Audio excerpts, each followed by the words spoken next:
Coucou tout le monde, j'espère que vous allez bien. On se retrouve aujourd'hui dans une nouvelle vidéo pour vous présenter 5 dramas préférés. Donc, je vous en présente 5, mais il y en a beaucoup d'autres que j'aime beaucoup. Là, c'est juste une petite sélection que je vous partage, histoire de commencer cette nouvelle série où je vais vous parler de dramas et j'en ferai aussi sur des animés avec des recommandations. J'espère que ces vidéos-là vous plairont parce que ça change un peu et j'ai vraiment envie de vous partager d'autres choses, plus de choses que j'aime et de mes passions. Et il faut savoir que j'aime énormément la culture asiatique, donc je me renseigne un peu avec tout et je sais que j'aime beaucoup les dramas, je regarde pratiquement que ça. Les séries américaines, à part Anne with Annie, j'en regarde pas beaucoup. D'ailleurs, si jamais vous voulez m'en faire découvrir de nouvelles ou autres, n'hésitez pas à m'en partager en commentaire. Mais moi, je regarde vraiment principalement des dramas et des animés. Je vais donc vous présenter plusieurs dramas sur plusieurs sujets, plusieurs thèmes que je vais vous les présenter tout à l'heure. Il y a pratiquement de la romance dans tous parce que c'est pratiquement ce que j'aime. Mais ne fuyez pas si jamais vous n'aimez pas la romance. Il y a plein de sujets très intéressants où parfois la romance n'est pas forcément au centre. J'aurai mon iPad parce que j'ai mes synopsis dessus et comme ça au moins je sais un peu ce que je vous dis. Donc voilà, on commence tout de suite, c'est parti.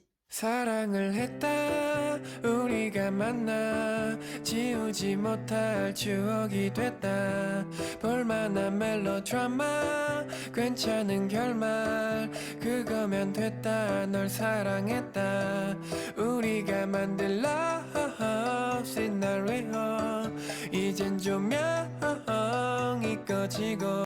Déjà, avant de commencer, je tiens à dire que les dramas, je les regarde sur Netflix.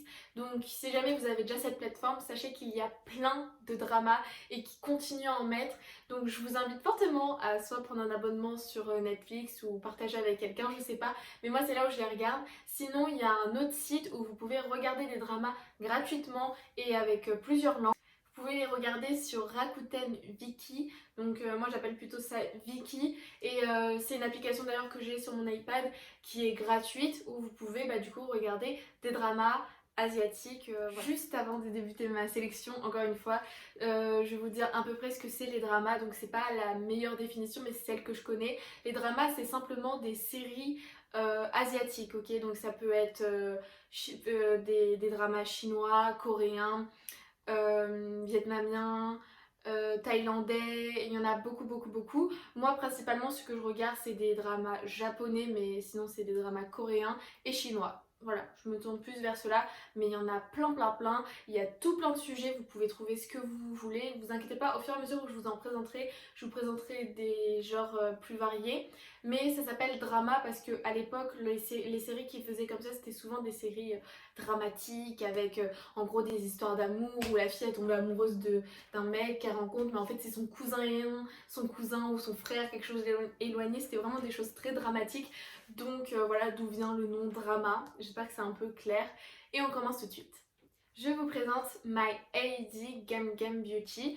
En fait, ici, on va suivre une jeune fille qui s'appelle Mireille, qui est complexée par son image depuis qu'elle est toute petite parce qu'elle était grosse. Donc les gens se moquaient d'elle sur son physique en lui disant qu'elle était trop grosse, on l'appelait bouboule et tout. Elle était vraiment mise à la marge de tout le monde et elle était harcelée. Du coup, voilà, par la suite, elle va vouloir changer. Mais une fois qu'elle va faire du sport et tout ça, changer son alimentation, elle se sentira bien dans sa peau et un jour en fait elle va être discriminée non plus sur son physique mais sur sa beauté et là ça va être vraiment un gros coup. Du coup suite à ça elle va subir une opération. Donc on en est là et puis on va la suivre. Mireille elle va rentrer à l'université. Elle va dans une université qui est assez loin de chez elle pour pouvoir fuir en fait tout son passé et vivre sa nouvelle vie avec sa nouvelle apparence. Et c'est là où on va la suivre et ce drama je l'ai beaucoup aimé parce qu'il fait pas non plus la promotion de la chirurgie esthétique mais il a un message qui est bien plus profond que ça parce que c'était vraiment, on suit une fille qui était vraiment malheureuse parce que on voit à quel point elle était discriminée sur son physique et je trouve aussi qu'il y a une jolie métaphore, excusez-moi, sur la beauté parce que vous verrez qu'il y a une importance avec le parfum parce qu'elle veut devenir parfumeuse, vous verrez dans le drama dans les premiers épisodes, dès qu'elle est dans son université, on sait dans quel secteur elle est et ce qu'elle veut faire. Et j'ai trouvé une très jolie métaphore parce que, en gros, ça disait que la beauté, c'était quelque chose d'invisible qui se sentait mais qui ne se voyait pas forcément. Et ça, je sais pas, moi c'est quelque chose qui m'a beaucoup touchée et que j'ai beaucoup aimé. C'est un drama qui est à la fois très drôle, où les personnages sont super beaux et on parlait vraiment bien de tout ce qui était de l'harcèlement, même si c'était pas non plus très travaillé, mais on était vraiment plus axé sur la beauté et quelle est la place de la beauté dans la société, parce que en fait il y a des avantages et des privilèges à être plus jolie et tout ça, donc il y avait tout ça de traité, c'était vraiment super et c'est un drama que je vous recommande à 100%. Le second drama que je vais vous parler, c'est Extraordinary You. Ce drama-là, c'était une pépite, c'était vraiment un gros coup de cœur, je l'ai beaucoup aimé. En fait, on va suivre une jeune fille qui s'appelle Undano, je me souviens plus trop, voilà, qui vit sa petite vie normale, elle a des soucis, elle a un souci, enfin elle a une maladie cardiaque plutôt, et du coup bah, elle doit faire attention à sa santé, elle a un bracelet à son poignet qui suit son pouls, elle vit sa vie, puis en fait un jour elle va se rendre compte qu'il se passe des choses assez bizarres. Elle va commencer à entendre des petits bruits comme une page qui se tourne ou des choses comme ça, du coup elle va trouver ça vraiment très étrange et elle va avoir l'impression de perdre la mémoire, mais en fait elle va se rendre compte qu'elle est dans un Maui, si je le dis bien, en gros c'est une sorte de roman graphique coréen ou asiatique, je ne sais pas, mais je pense que c'est coréen, je ne sais pas, si jamais vous savez, n'hésitez pas à me corriger. Et en gros, en fait, elle se rend compte qu'elle est dedans et qu'elle n'est même pas l'héroïne et du coup, elle va vouloir prendre son destin en main pour pouvoir changer sa vie. Du coup, on a un peu une notion de fantastique parce qu'elle se rend compte en fait qu'elle est personnage d'un roman et c'était vraiment super drôle. Et c'est un personnage que j'ai beaucoup aimé parce qu'elle change des autres héroïnes et des autres protagonistes parce qu'elle est super drôle, elle a un caractère entier, elle est franche et c'est vraiment cool. Et ce que j'aime bien aussi, c'est que dans l'histoire, il y a un personnage, on connaît pas son identité pendant au moins les 3, 4, 5 premiers épisodes, du coup je peux pas trop vous en parler, mais si jamais vous avez vu des extraits, vous voyez qui c'est. Mais en gros, il y a un personnage qui est bizarre et qu'elle sent en fait qu'elle doit se rapprocher de lui pour qu'il puisse l'aider à changer son destin ou quelque chose comme ça. Et c'était vraiment trop bien. Je vous le recommande du coup pour l'histoire, même si bon après on tombe dans une histoire d'amour et tout, c'est pas non plus fou. Le fantastique n'est pas non plus super creusé, on n'a pas les réponses à toutes nos questions. Je sais que la fin ne m'avait pas forcément plu, mais ça reste un drama que j'ai énormément apprécié.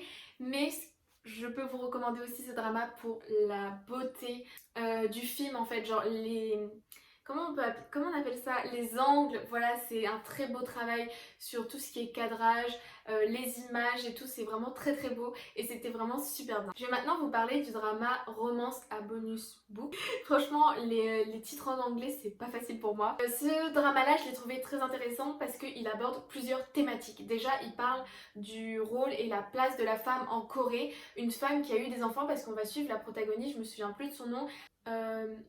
Kandani, j'ai vraiment du mal à le prononcer.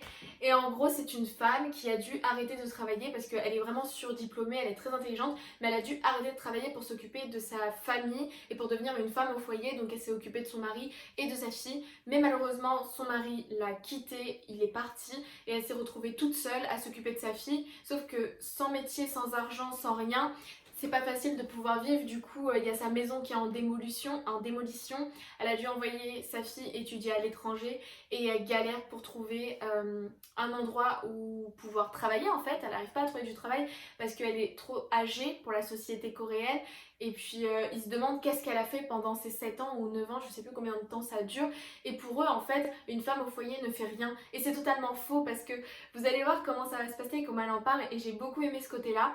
En plus de ça, elle a un meilleur ami qui est un auteur qui vit dans une qui vit dans une belle maison, qui a une belle vie bien rangée et qui travaille aussi dans une maison d'édition, oui c'est ça, et c'est son meilleur ami. En fait elle va faire semblant de lui avoir engagé une femme de ménage et du coup elle viendra faire le ménage chez lui et elle va entre guillemets vivre à moitié chez lui sans que lui le sache et comme ça lui permet d'avoir de l'argent et de pouvoir vivre, mais elle veut pas lui révéler sa situation actuelle car c'est son meilleur ami. Comme vous en doutez, il y aura une romance entre les deux parce que lui est amoureux d'elle, mais elle le voit vraiment plus comme un petit frère et du coup c'est vraiment très drôle aussi, l'acteur est magnifique et c'est un drama aussi qui est très beau. Et ce que j'ai aimé, surtout pour les amoureux de la lecture et des livres, c'est qu'on est dans le domaine voilà, tout le domaine de l'édition.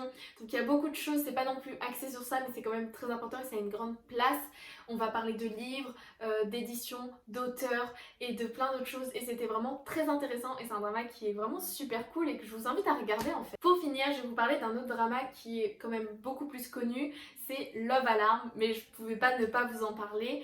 Alors ici, on va suivre une fille qui s'appelle Jojo. Si je me souviens bien, son prénom m'avait perturbée. Et en gros, dans leur société, là où ils ont une application qui s'appelle Love Alarm qui permet de détecter une personne dans un rayon de 10 mètres qui aurait des sentiments pour toi, qui serait amoureux de toi. Donc si jamais il y a quelqu'un à côté de moi et que cette personne est amoureuse ou amoureux de moi et que j'ai mon téléphone, et bah si jamais il bip, c'est que cette personne crush sur moi. Et du coup, le principe de l'application est super intéressante. Donc on va voir les côtés positifs de l'application à travers ce drama et aussi les côtés négatifs parce que voilà, il y a plein de choses, je peux pas non plus tout vous révéler, sinon ça serait vous gâcher le plaisir de découvrir le drama.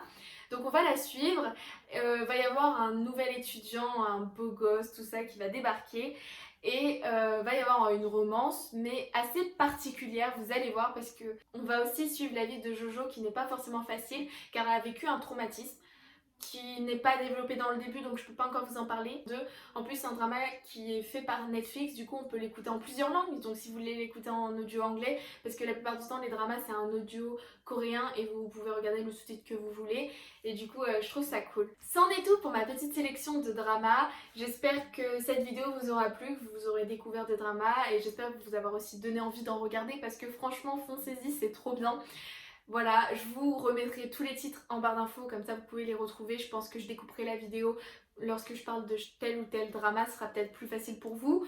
En fait, je dis toujours ça en fin de vidéo, ce serait peut-être mieux de le dire en début, mais bon, je pense que normalement, peut-être vous avez vu le découpage sur la vidéo, je crois qu'on le voit comme ça. En tout cas, j'espère que ça vous aura plu. N'hésitez pas à me dire si jamais il y en a un ou plusieurs, ou si vous les avez tous regardés. Me donner votre avis en commentaire, ça m'intéresse énormément, ou venir m'en parler sur Instagram. Je sais que vous êtes nombreux à faire ça, venir me parler sur Instagram des vidéos que vous avez vues, mais mettez aussi un commentaire, ça soutient, ça apporte du soutien plutôt et ça m'aide beaucoup. N'oubliez pas de mettre un petit pouce vers le haut et je vous dis à bientôt pour parler drama, animé et à bientôt dans une nouvelle vidéo. Bye bye!